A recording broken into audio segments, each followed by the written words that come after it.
सरस्वती पूजा वसंत पंचमी की व्रत कथा।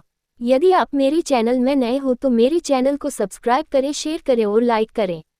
धन्यवाद। कई हजारों साल पहले ब्रह्मा जी ने विष्णु भगवान के आदेश पर सृष्टि रचना की।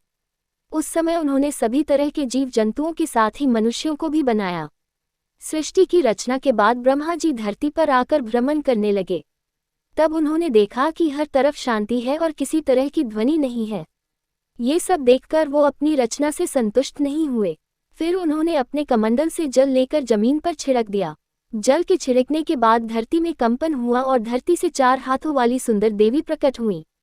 उस देवी के एक हाथ में वीणा, दूसरे में वर मुद्रा, तीसरे में पुस्तक और चौथे में माला थी। चतुर्भुजी देवी ने ब्रह्मा जी के कहने पर अपनी वीणा से मधुर नाद किया। तब संसार के सभी प्राणियों को वाणी प्राप्त हुई। उस दिन के बाद से हर तरफ मधुर वाणी गूंजने लगी। चिड़िया चहचहाने, भंवरे गुनगुनाने और नदियां कलकल करने लगीं। उनके वीणा की मधुरता को सुनने के बाद ब्रह्मा जी ने उन्हें वाणी की देवी सरस्वती पुकारा। तब से ही उस चतुर्भुजी देवी को सरस्वती के नाम से जाना जाने लगा।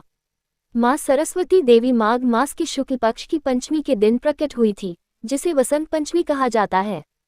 तभी वसंत पंचमी के दिन को माँ सरस्वती के जन्मोत्सव के तौर पर भी मनाया जाता है।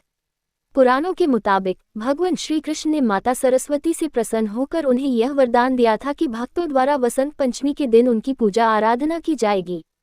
यही वजह है कि इस दिन हिंदू धर्म के लोगों द्वारा माँ सरस्वती की धूमधाम से पूजा की जाती है।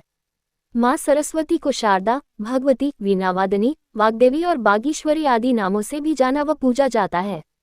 माँ सरस्वती द्वारा संगीत की उत्पत्ति हुई है, इसलिए संगीत भजन से पहले माँ सरस्वती की पूजा भी की जाती है।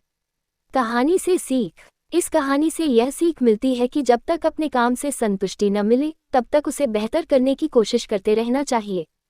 पूरी कहानी सुनने के लिए धन्यवाद।